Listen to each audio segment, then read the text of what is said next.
Have you ever pondered how one of the greatest empires in history, the Roman Empire, first came into existence? Let's travel back in time to the mythical origins of Rome.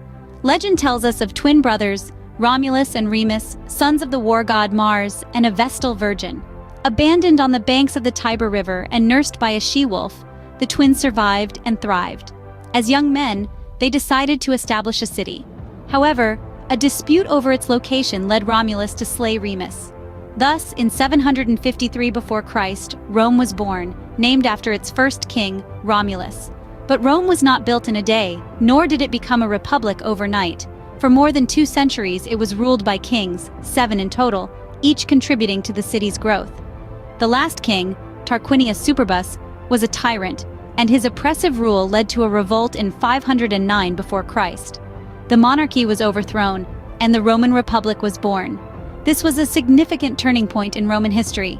The Republic was a self-governing entity, with 2 consuls at the helm, elected annually by the citizens.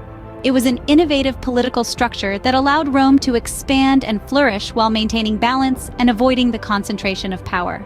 The Republic era saw Rome's transformation from a small city-state in the Italian peninsula to a power that began to dominate the Mediterranean. The Romans, masters of infrastructure, built roads and walls, structures that stand even today, testament to their engineering prowess. But Rome was also a city of contrasts. The Republic, while democratic in theory, was often controlled by a wealthy and powerful elite.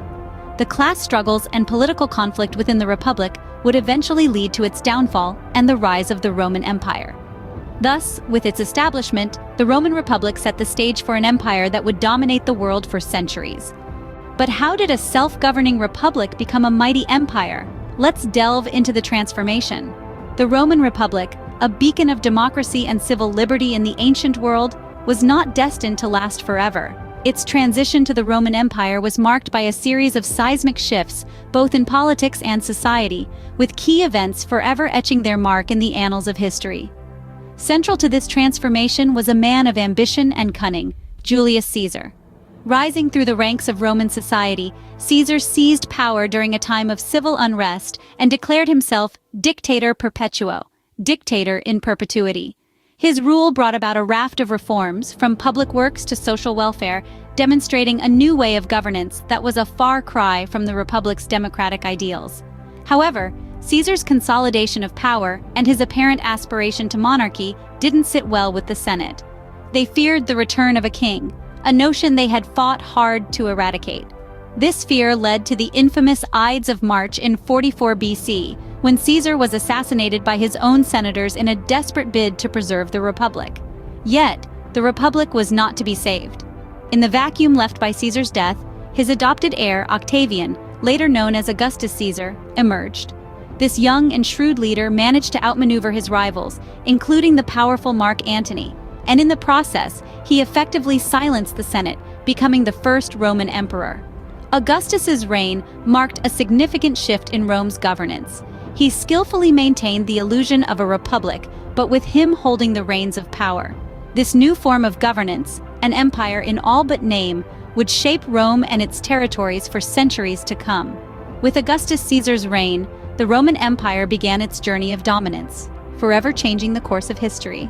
But what made the Roman Empire so powerful and influential? It wasn't just its vast territorial reach or its formidable military might. It was a combination of factors, each contributing to the empire's grandeur and longevity. Picture, if you will, a realm stretching from the sun-kissed sands of Egypt to the foggy moors of Britannia, from the Iberian Peninsula to the distant borders of Persia. This was the Roman Empire at its zenith, a vast territory governed under the singular rule of Rome, a city which itself was a marvel of architectural and engineering prowess. But an empire, even one as vast as Rome's, is more than its territory. It's about the people, the culture, the institutions that bind it together. The Romans were pioneers in technology and engineering. Their aqueducts, roads, and buildings stand as a testament to their ingenuity. Their legal system, with its concepts of citizenship, law, and justice, laid the foundation for many of the legal systems we see around the world today. Then there was the Pax Romana, a period of relative peace and stability that lasted for more than 200 years. It was a time of prosperity, a time when trade flourished, architecture soared to new heights, and Roman culture spread across the known world. From the Colosseum's grand spectacles to the philosophical discourses in the Forum, the echoes of Rome's cultural impact can still be felt today. The Roman Empire wasn't just a political entity, it was a crucible of innovation, a beacon of civilization in a world that was often turbulent and chaotic. Its influence was so profound, so far-reaching that even after its fall, it continued to shape the world, its legacy etched in stone and parchment, in language and law, in the very fabric of Western civilization. The Roman Empire at its peak was a beacon of civilization, a testament to human achievement. So, let's continue our journey and explore the factors that led to the decline and eventual fall of this great empire. But as with all great empires, the Roman Empire too faced its decline. But what led to this downfall? There comes a time in the life of every civilization when the flame of its glory begins to flicker. The Roman Empire was no different. It was a spectacle of power and prosperity that eventually had to face the inevitability of decline. The first chink in the mighty Roman armor was political instability. The system of choosing emperors was flawed, leading to frequent power struggles and civil wars. The empire had no clear rule of succession, and this often resulted in violent disputes over the throne. The constant infighting weakened the empire from within, making it vulnerable to external threats. Economic troubles, too, played a significant role in the decline of the Roman Empire. The empire's vast size made it difficult to manage economically. The cost of maintaining roads, bridges, aqueducts, and the Roman army was enormous. Furthermore, the empire's wealth was increasingly concentrated in the hands of a few, leading to widespread poverty and discontent. Adding to these internal troubles were the external invasions by barbarian tribes. The Roman Empire was constantly under attack from different tribes such as the Visigoths, Ostrogoths, Vandals, and Huns. The Roman military, once considered invincible, struggled to fend off these invasions. The empire, now weakened from within due to political instability and economic troubles, could not withstand these relentless attacks. The once mighty Roman legions faltered, and the barbarians successfully invaded Rome. The Western Roman Empire officially fell in AD 476, when Odoacer, the Germanic king of the Tortilingi, deposed Romulus Augustus, the last Roman emperor. And so the mighty Roman Empire, once a beacon of civilization, fell into the pages of history. The sun set on an era of grandeur and glory, leaving behind a legacy that continues to echo through the corridors of time. The fall of the Roman Empire is a poignant reminder that even the greatest of empires can falter, but their stories, their lessons, live on, shaping the course of history long after their fall. So, with its fall, did the Roman Empire truly disappear, or does it still echo in our world today? The answer, surprisingly, is yes. The Roman Empire, despite its collapse over 15 centuries ago, continues to reverberate throughout our contemporary world in ways we might not even realize. Let's begin with the legal system. Many of the principles and concepts we take for granted in our modern legal systems have their roots in Roman law.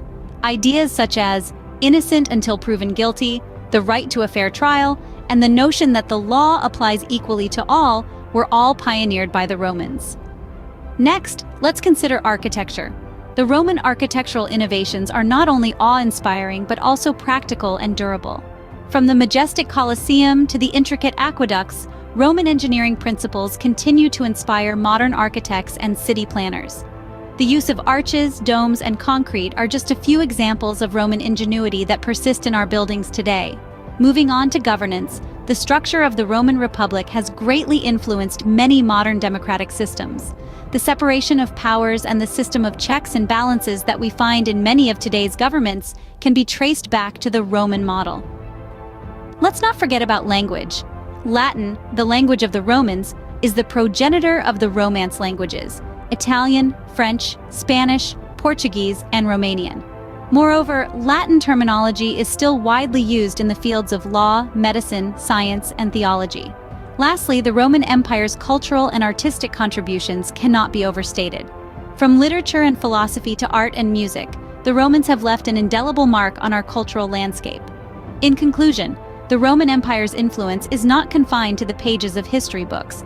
Its principles, ideas, and innovations continue to shape our world, from our legal systems and government structures to our architecture, language, and culture.